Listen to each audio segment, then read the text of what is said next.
আমি ছিল, ছেলে ছিল, আজ কেউ নাই, ঘর ছিল, বাড়ি ছিল, আজ নেই ঠাই। তবু খোকা সুখী হোক প্রার্থনা আমার, সাথী হয়ে থেকো প্রভু আমার খোকার। চরম অবহেলা এবং বঞ্চনার শিকার হওয়ার পর আজও এদেশের বৃদ্ধাশ্রমে বসবাসরত শত শত মায়েরা ঠিক এভাবেই নিজের সন্তানের জন্য প্রার্থনা করেন। ছেলে আমার মস্ত মানুষ, মস্ত অফিসার, মস্ত ফ্ল্যাটে যায় না দেখা এ পারে ও পার। নানান রকম জিনিস আর আসবাব দামি দামি, সবচেয়ে কম দামি ছিলাম একে মাত্র আমি। ছেলের আবার আমার প্রতি অগাধ সম্ভ্রম, আমার ঠিকানা তাই বৃদ্ধাশ্রম। বিতর্ক চলছে, প্রস্তাবনা বৃদ্ধ পিতামাতার প্রতি দায়িত্ব পালনে অবহেলার মূল কারণ সন্তানের মানসিকতা, এবং যার পক্ষে আমার অবস্থান। এজন্য আল্লাহ ডেকে বললেন, খবরদার বাবা মারে বৃদ্ধাশ্রমে রেখে শোনা। তোমাদের জ্বালা যন্ত্রণা বাবা মা সহ্য করেছে, তোমারে ঘর থেকে বের করে দেয় নাই, এতিমখানায় রেখে আসে নাই। এজন্য বাবা মা যদি ঘরের মধ্যে পেশাব করে পায়খানা করে পরিষ্কার করবা, তাহলে তোমার জীবনটারে উজালা করে দিবে কে? এবং যার পক্ষে আমার অবস্থান। মাননীয় সভাপতি, গত 10ই আগস্ট 2017 দৈনিক টাইমস অফ ইন্ডিয়ায় প্রকাশিত হয় এক মর্মান্তিক ঘটনা।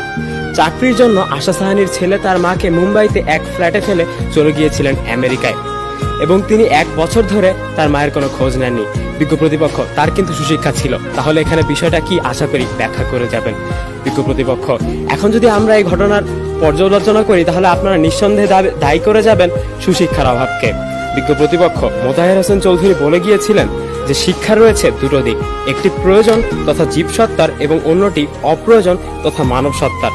এখন আমরা প্রয়োজনের দিকটা গ্রহণ করে অর্থ উপার্জনে নিজেদেরকে মনোনিবেশ করব, যার ফলে অবহেলিত হবে না আমাদের বৃদ্ধ পিতামাতা, নাকি আমরা অপ্রয়োজনের দিকটা গ্রহণ করে একজন প্রকৃত মানুষ হয়ে উঠবো, সেটা কিন্তু আমাদের মানসিকতার উপরে নির্ভরশীল। বিজ্ঞ প্রতিপক্ষ, আজ আমরা যদি কোনো কারণে সেই সমস্ত শিক্ষা যা কিনা আমাদের অর্থের দিকে ঠেলে দিচ্ছে, সেই সমস্ত শিক্ষা যার ফলে কিনা আজ আমাদের বৃদ্ধ পিতামাতার অবহেলিত হচ্ছে, তার দিকে ধাবিত হই, তাহলে সেটা গ্রহণ করা কিন্তু নিঃসন্দেহে আমাদের দুর্বল মানসিকতারই পরিচয়। তাই পরোক্ষভাবে আমাদের যুক্তিকে সমর্থন করার জন্য আমি আপনাদের আবারও ধন্যবাদ জানাতে চাই। বাবা মারে যদি বৃদ্ধাশ্রমে রেখে আসো, মনে রাখবা তোর কপালে বৃদ্ধাশ্রমে জুটবে না। তুমি যদি বাবা মারে বৃদ্ধাশ্রমে রেখে আসো, তুমি বয়স্ক হলে তোমার কপালে বৃদ্ধাশ্রম নাই, ঠিক কি না? ভাঙ্গা থালা হাতে নিয়ে তুমি রাস্তায় ভিক্ষা করে খাবা। মাননীয় সভাপতি, বাংলাপিডিয়া অনুসারে দেশের প্রায় 67% প্রবীণ নাগরিকই সচ্ছল, এবং এদেশের বৃদ্ধাশ্রমে বসবাসরত প্রায় 88% পিতামাতাকে জিজ্ঞেস করলে জানা যায় যে তাদের সন্তান নাকি সুপ্রতিষ্ঠিত। কিন্তু এই সুপ্রতিষ্ঠিত জনগোষ্ঠী আজ গাড়ি কেনে, বাড়ি কেনে, পারলে নিজের নারীর জন্য দামি দামি শাড়িও কেনে, কিন্তু নারী টান বলতে যা বোঝায় তা তাদের নেই। আর সেজন্যই তো 20 Mbps এর 4G সংযোগ থাকার পরও আজ দেশের বৃদ্ধাশ্রমগুলোতে প্রায় 47% বৃদ্ধ পিতামাতা কথা বলতে না পেরে তাদের সন্তানদের সাথে বছরের পর বছর আর্তনাদ করে। এই জন্য আল্লাহর ফয়সালা দুইটা। জোরে বলেন কয়টা? সবাই বলেন। ঘুম আসছে? জিমাই পড়েন কেন? ফয়সালা কয়টা? 1 নম্বর ফয়সালা, ইবাদত হবে একজনের, তিনি কে? 2 নম্বরে খেদমত করতে হবে কার? বিশ্বনবী বললেন, এই পৃথিবীতে যত ভালো আমল আছে তার মধ্যে শ্রেষ্ঠ ভালো আমল হচ্ছে মা বাবার খেদমত, বিররুল ওয়ালিদাইন। মানুষ জাতি বড়ই অদ্ভুত। একই দেহে যখন আমরা পিতামাতা তখন আমরা মহৎ, আর সেই যখন আমরা সন্তান তখন আমরা দুর্জন। নিজের প্রিয়তমাকে ফোন করে আমরা বলি তোমার হাতে আমার জীবন ন্যস্ত, আর অসুস্থ মা যখন 1000 বার ফোন করেন তখন তিনি উত্তর পান আপনার সন্তানের ফোনটা এখন ব্যস্ত। ঘরে বসে হিন্দি সিরিয়াল আর IPL উপভোগ করার জন্য আমরা প্রতি বছর 250 কোটি টাকা জলে ফেলি। কেন? আমাদের মানসিকতার সমস্যা, সেই জন্যই তো।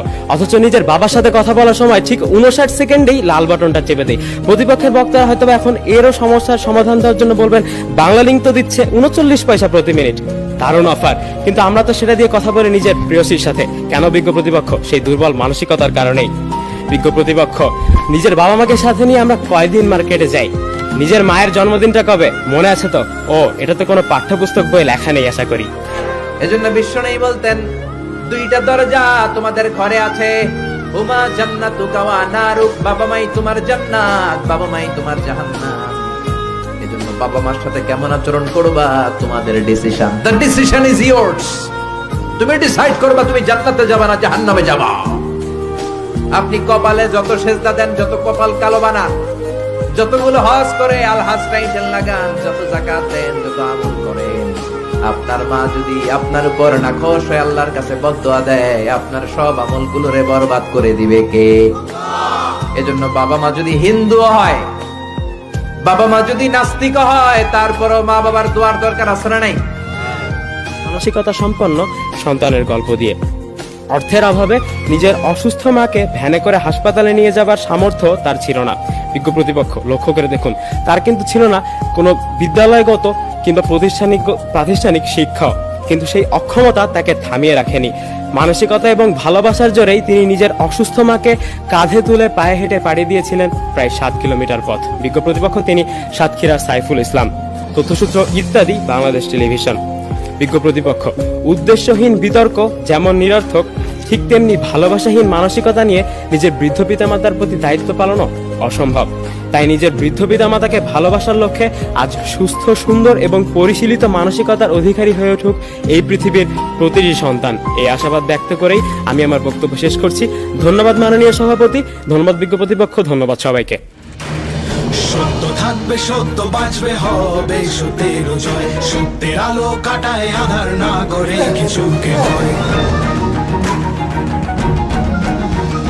দুনিয়ার যত অপরাধী যুদ্ধ তাদের সাথে, বিশ্বাস রাখো সত্যের পথে, ভালোবাসা আশা পুণ্যের সাথে, বীর বেশ পড়ে সত্য চলবে অনন্ত।